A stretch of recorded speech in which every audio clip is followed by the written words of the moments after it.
Good afternoon readers, it's Tilly here from Tilly's Shelf, and today I wanted to do a very short review of a book that I read in August and absolutely loved, and that was Forbidden Notebook by Alba de Céspedes. So I read this book for Women in Translation Month, which ran for the whole of August. So Women in Translation Month is a month-long celebration of reading books that were written and translated by women, just in recognition of the fact that only 31% of the books translated into English are by female authors, so just like the limitations of what we get access to, and this is a great example of that because this was written, first published in 1952, but the translation only came out like in the last year, so I think it was 2023, and then this edition 2024.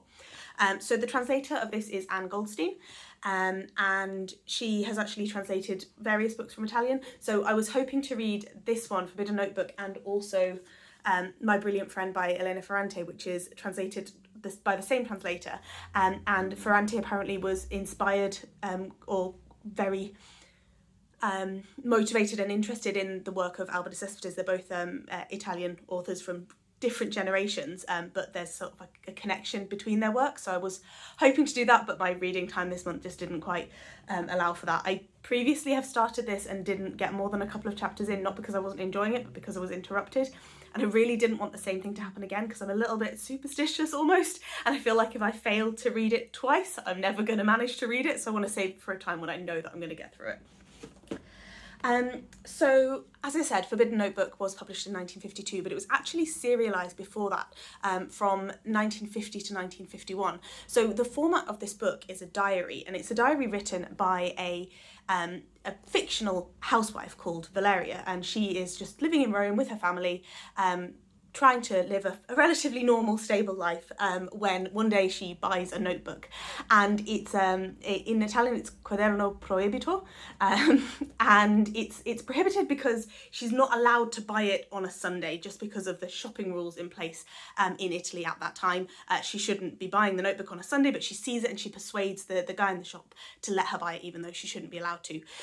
Once she has it, once she's taken it home, there's nothing forbidden about it. It's okay for her to have a notebook. She's allowed to have a notebook. She's allowed to keep a diary, but she doesn't feel like she is. And when she mentions the idea of keeping a diary to her family, they laugh at her. They don't understand. They don't see her as somebody that could have an internal world to explore for it to be worth her writing a diary. They see it normal that her grown-up daughter, who's still living in the family home, would keep a diary, but they just don't see her as having that kind of mental space. And that's what makes this really, really interesting, because then from the start we've got Valeria's kind of private internal conflict that she's got this diary, she's keeping it a secret from her family. Initially, she doesn't really need to, but the more she writes in it, the more important it becomes that it stays a secret, and the more tension that builds, and almost she develops a kind of a paranoia about keeping control of her diary and hiding it in different places, and whether people are suspecting her of acting differently, and she changes her whole behaviour to accommodate being able to write in this diary. And when it was serialised in a newspaper that came out on a weekly basis, so you'd see her diary entries sort of as she was writing them, and some of the events that happen reflect the time that she was in. I guess their worries and concerns about current events. It's not very heavily present, but it's tinged with that kind of the context of the time.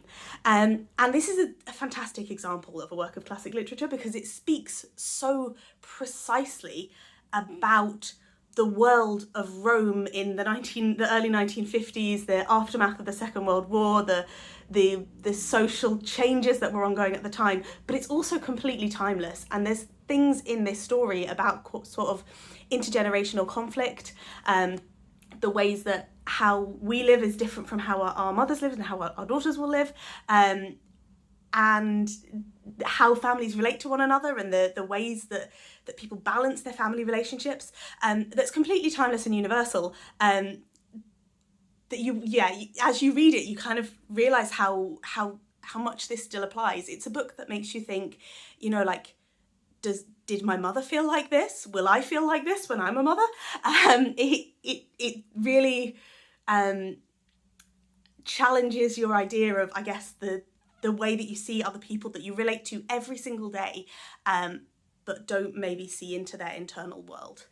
One of the things I loved about this book is that immediately reading it, you start thinking about, well, I started thinking about sort of Virginia Woolf in A Room of One's Own, because she gets the notebook home and one of the first things she writes in it is, there's nowhere in this house that's completely mine. Like, the whole house is under her control. She's cleaning it every day. She's cooking all the food for all of the family, but she's the only person that doesn't have her own private space in the house. And even though she's not trying to do anything as lofty as writing fiction, that idea that having privacy is actually really important to being able to assert yourself as a person.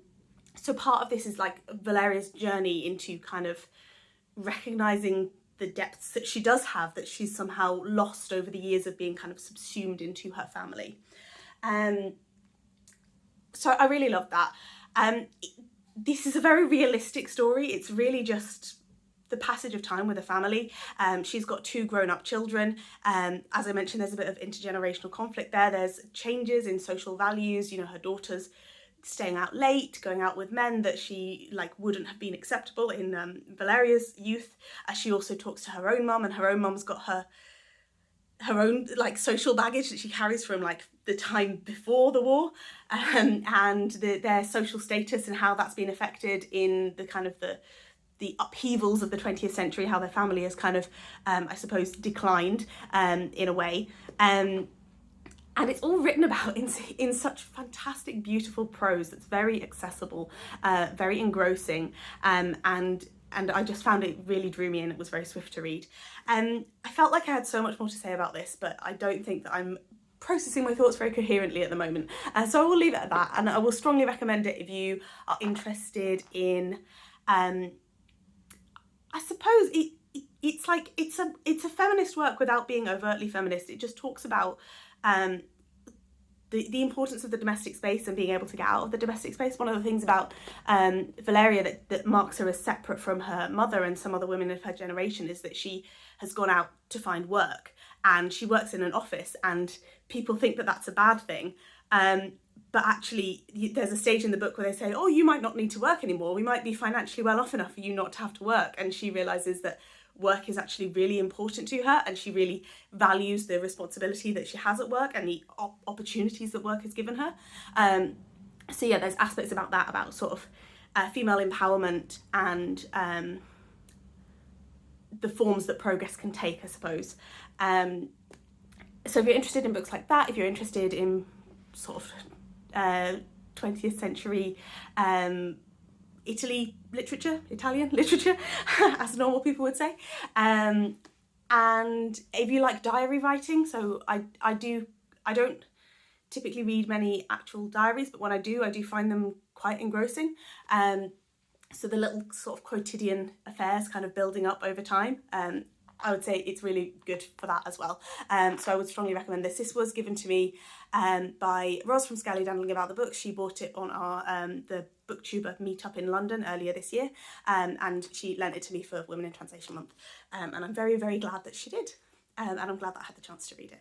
So thank you very much for watching, and if you have read this, let me know. If you've read, I think her other one that has recently been translated, also by Ann Goldstein, is Her Side of the Story.